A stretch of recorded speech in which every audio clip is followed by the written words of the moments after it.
Hello, I'm Chris Fowler, and welcome to Sports Century. For more than half a century, the story of a great racehorse lay buried in the musty back aisles of newspaper and magazine morgues. Then, a freelance writer suffering from a rare and debilitating disorder began researching the thoroughbred, and the more she dug, the brighter grew her interest. The result of her solitary labors was the rebirth of SEABISCUIT, a little package of dynamite that not only ran fast, but lifted a spiritually bankrupt nation from its knees.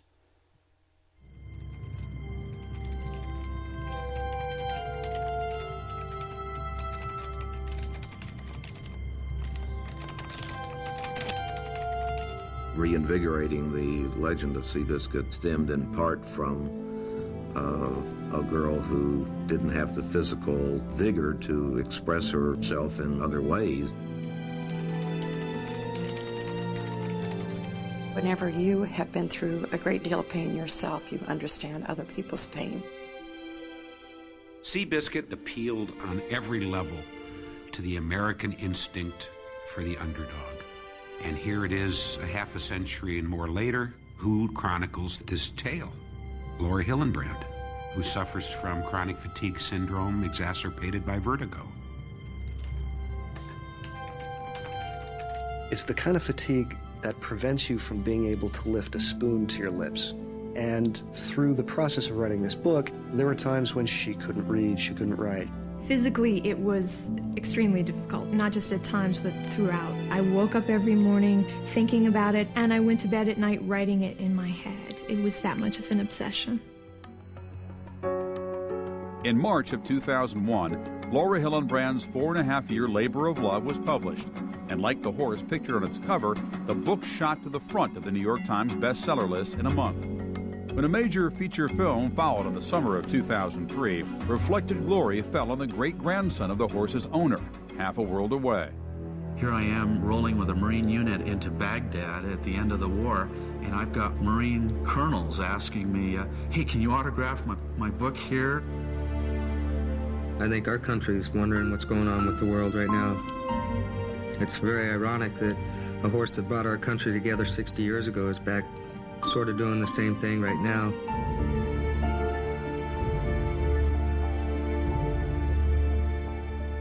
Within a year of the stock market crash of 1929, there were 4 million people out of work, and the idea of sports and entertainment, finding an escape, was very appealing to Americans. At the time that SEABISCUIT came along, American horse racing was probably at its peak of popularity, and the country was certainly in need of heroes, human or equine. People needed him. Here's somebody we can identify with, who looks as beat up as America is right now. SEABISCUIT taught Americans, it's not your circumstances, it's not your history. It's what you have in your head and in your heart.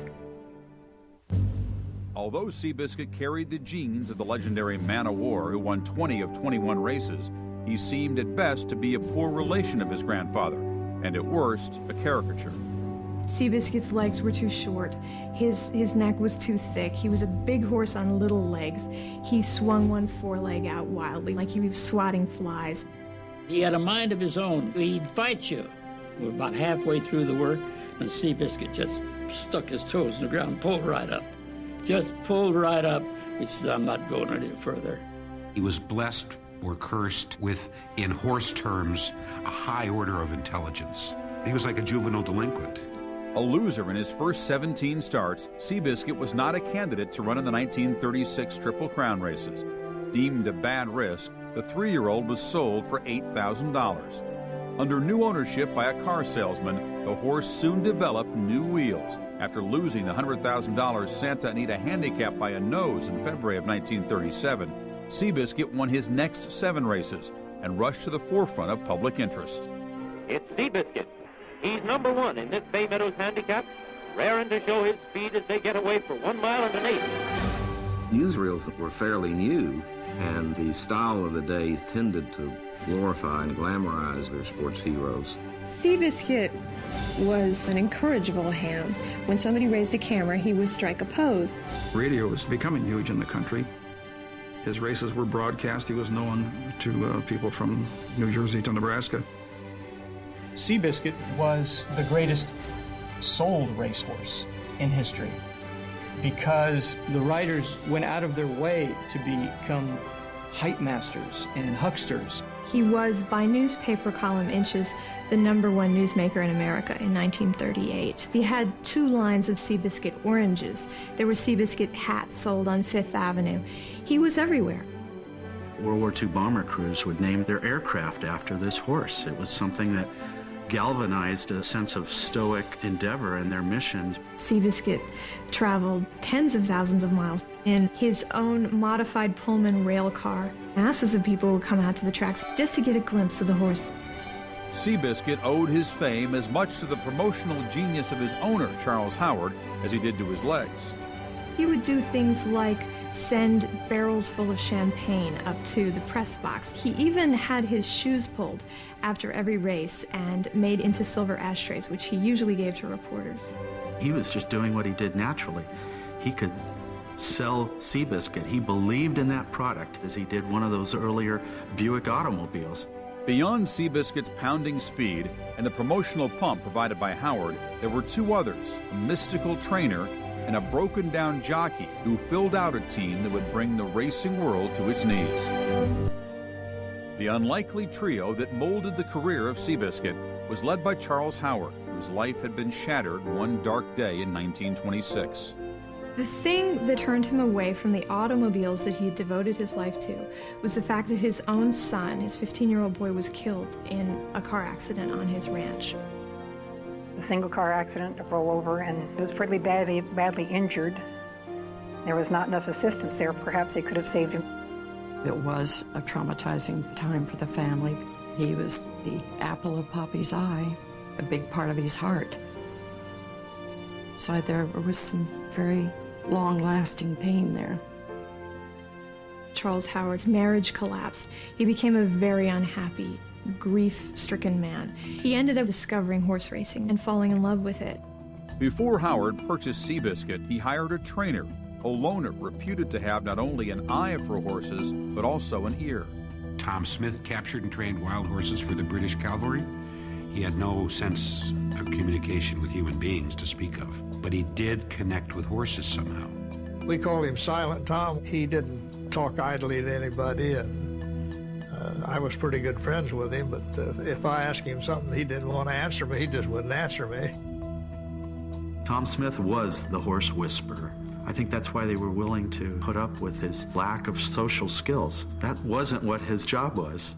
His job was to train horses. Tom Smith was looking for a horse.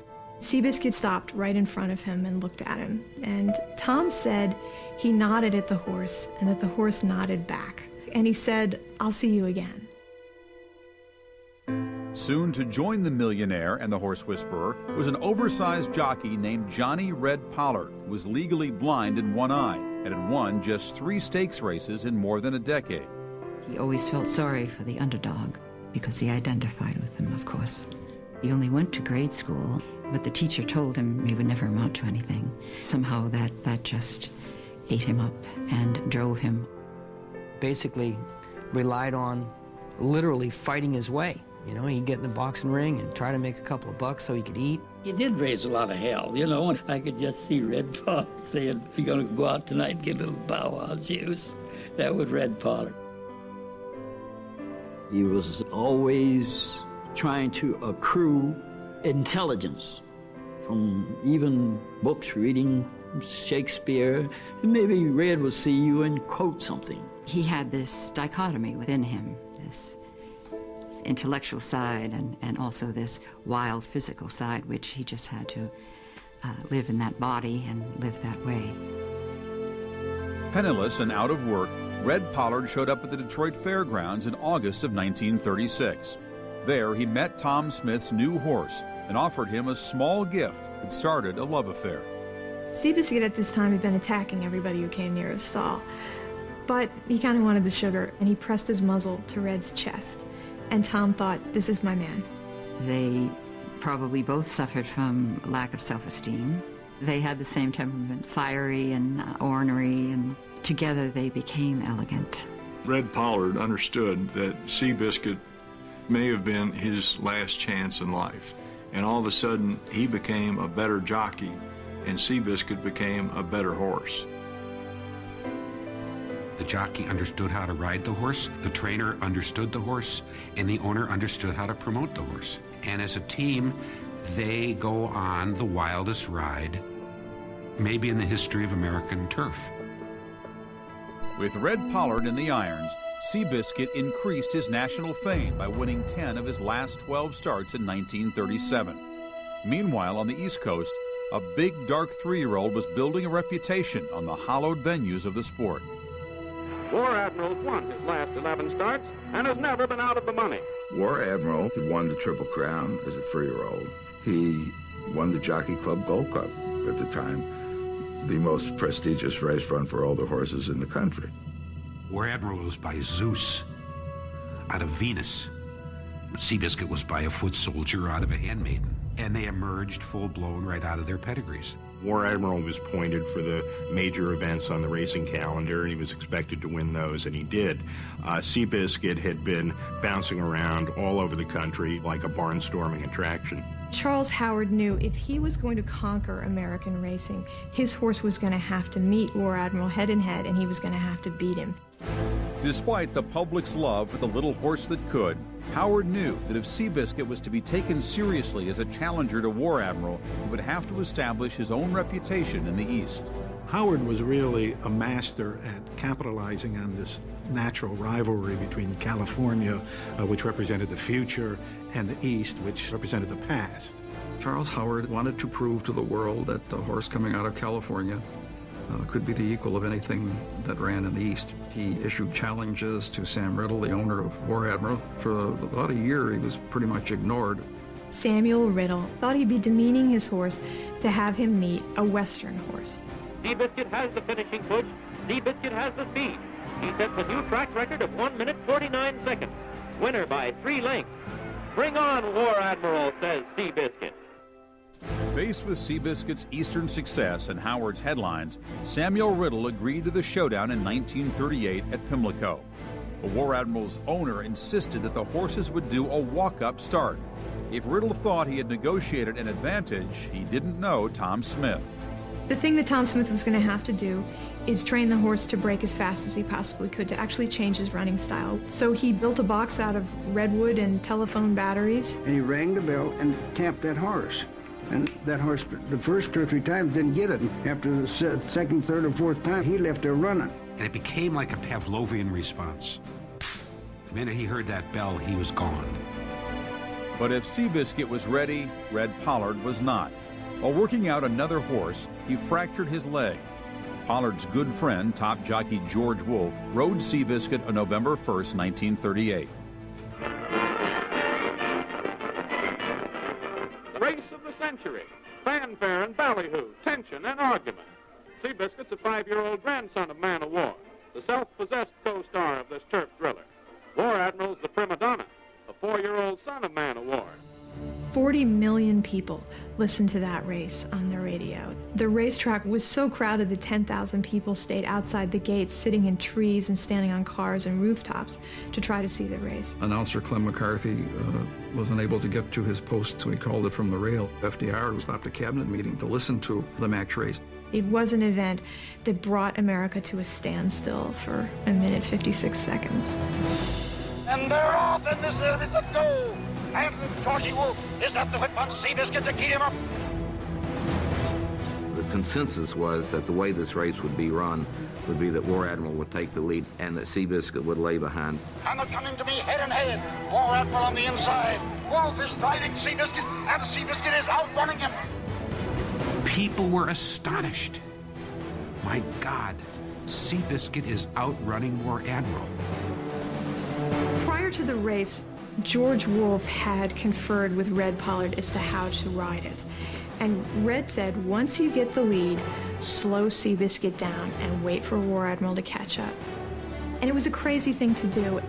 But Red knew that Seabiscuit ran much harder with another horse running alongside him. And there goes War Admiral after it. Now the horse race is on. And now War Admiral has a head advantage, and Seabiscuit's got a head advantage. They're going into that far turn.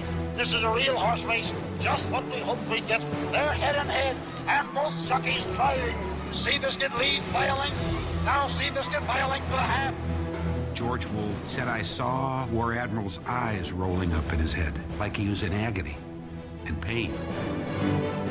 And then War Admiral's tongue flopped out of his mouth, which is a sign of being broken. Seabiscuit is the winner by 4 lengths.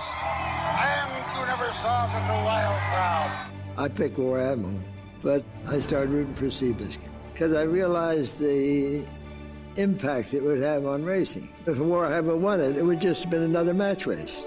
Seabiscuit would have falsely been cast as a kind of pretender had he not won the match race. So it made sure that he was recognized not only as a national figure, but as a national champion. This horse didn't win every time he ran, but he won the very biggest one. Seabiscuit proved that he was the best racehorse in the world at that moment. Voted Horse of the Year in 1938, Seabiscuit stood atop the racing world. As one writer put it, he had turned War Admiral into a Rear Admiral. But the joy was short-lived. Rupturing a ligament in his leg in his next race on Valentine's Day 1939, the career of America's sweetheart was in jeopardy. You can look at the owner, you can look at the trainer, you can look at the jockey, and it's all about Seabiscuit. I doubt if anybody can name another good horse they were ever involved with. Once you do hit that lightning in a bottle, you want to try to find it again, but what you find is how hard it is to do that. Seabiscuit spent most of 1939 healing at the Howard Ranch in California. By his side was Red Pollard, his own leg still on the mend. Disappointed by his past failure at Santa Anita and by not riding in the match race against War Admiral, Pollard looked for redemption in the 1940 Santa Anita Handicap. Red had invested everything in this horse. No one else would hire him. He knew that one little tap on his leg and he might never walk again. But he wanted that Santa Anita Handicap so badly. It was worth the risk. Charles Howard was in a quandary. He didn't know what to do, whether to risk losing the race by having my father ride him. Sometimes it's better to break a man's leg than to break a man's heart. There they go to a perfect start. At the break, it's Specify going to the front. The Wedding Call is second on the rail. Which Sea is third and moving up between horses. Seabiscuit is fourth. Seabiscuit was caught in a pocket. Red was frantic to get out, and he bent over in the saddle and he yelled, "Now, Pops." Red's leg missed the other rider's stirrup by an inch, and they went straight through, took the lead, never looked back. Seabiscuit is second and driving. Seabiscuit is making his drive of old. He's challenging for the lead. It's Seabiscuit and Kayak. It's Seabiscuit under the whip. Now they're coming across the line of finish, and it's Seabiscuit a winner by a length and a quarter. When Seabiscuit did win, it provided vindication for Red Pollard. This was his biggest win on the horse. It was the crowning achievement of Red Pollard's career. After Seabiscuit won the Santa Anita, the indomitable 7-year-old retired with 33 victories in 89 races. His earnings of $438,000 set an American racing record. It's an extremely fulfilling story, but it's a sad ending. When Seabiscuit left the lives of those people, he left a void that was never filled. Red Pollard's story is the saddest. He ended up riding in the bush leagues again, in cheap little races, and continued to be injured over and over again.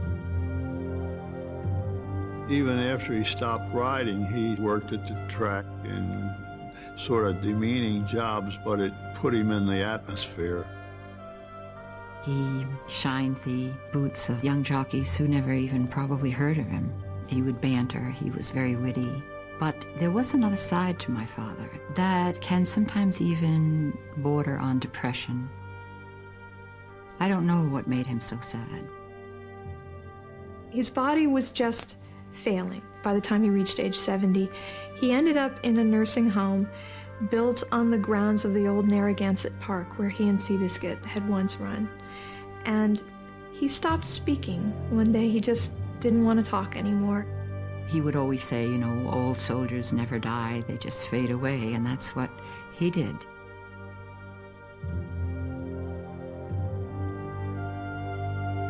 More than 3 decades before Red Pollard's death at the age of 71, Tom Smith trained the 1947 Kentucky Derby winner. But his career had been tainted 18 months earlier when he was charged with using an illegal drug called ephedrine. Smith insisted he was innocent. He was ruled off the racetrack for an entire year. He sat out the gate at Santa Anita and sat there ruminating and grew bitter. Tom Smith slowly slid into obscurity, which is where he came from. And in 1957, he had a stroke and ended up in a sanatorium until he died. When Charles Howard's horse Noor won the 1950 Santa Anita, a reporter suggested that perhaps he'd found another Seabiscuit. "Sir," said Howard, "there will never be another Seabiscuit." 3 months later, Howard was gone at 69, the victim of a heart attack. 3 years earlier, Seabiscuit had taken his leave. Seabiscuit died suddenly of a heart attack at age 14. Howard had the horse's body carried to a remote site on the ranch and had an oak sapling placed over the grave instead of a gravestone. And he told only his sons where the sapling was. Seabiscuit didn't have an ongoing legacy through his offspring, so he just kind of faded away. It wasn't that people forgot. It's just Laura Hillenbrand wrapped it all together and packaged it for another generation. People are drawn to it because there's a story of overcoming tremendous adversity. This is the ultimate underdog story. I think everybody identifies with the underdog. They want them to win. They don't always do it in real life, but this is one story where they did.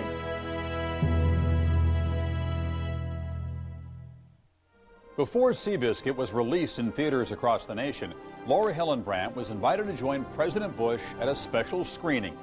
Usually bound to her apartment by her chronic infirmities, the author made her way from Georgetown to the White House, where she watched her alter ego on the big screen. She rates that summer evening in 2003 as the most exciting of her life. For Sports Century, I'm Chris Fowler.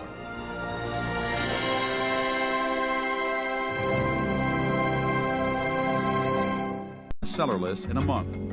When a major feature film followed in the summer of 2003, reflected glory fell on the great-grandson of the horse's owner, half a world away. Here I am rolling with a Marine unit into Baghdad at the end of the war, and I've got Marine colonels asking me, hey, can you autograph my book here? I think our country's wondering what's going on with the world right now. It's very ironic that a horse that brought our country together 60 years ago is back sort of doing the same thing right now.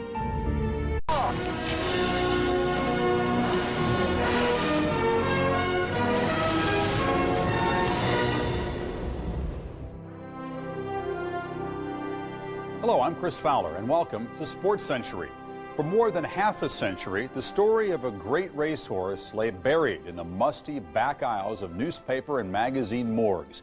Then, a freelance writer suffering from a rare and debilitating disorder began researching the thoroughbred, and the more she dug, the brighter grew her interest. The result of the kind of fatigue that prevents you from being able to lift a spoon to your lips. And through the process of writing this book, there were times when she couldn't read, she couldn't write.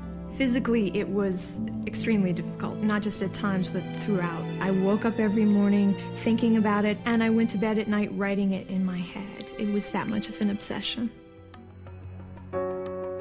In March of 2001, Laura Hillenbrand's 4.5-year labor of love was published. And like the horse pictured on its cover, the book shot to the front of the New York Times best. Her solitary labors was the rebirth of Seabiscuit, a little package of dynamite that not only ran fast, but lifted a spiritually bankrupt nation from its knees.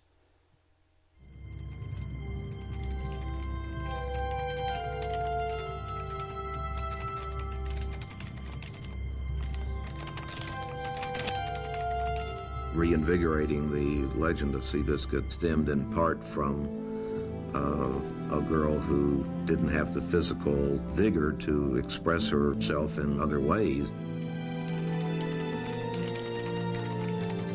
Whenever you have been through a great deal of pain yourself, you understand other people's pain. Seabiscuit appealed on every level to the American instinct for the underdog. And here it is, a half a century and more later, who chronicles this tale? Laura Hillenbrand, who suffers from chronic fatigue syndrome exacerbated by vertigo.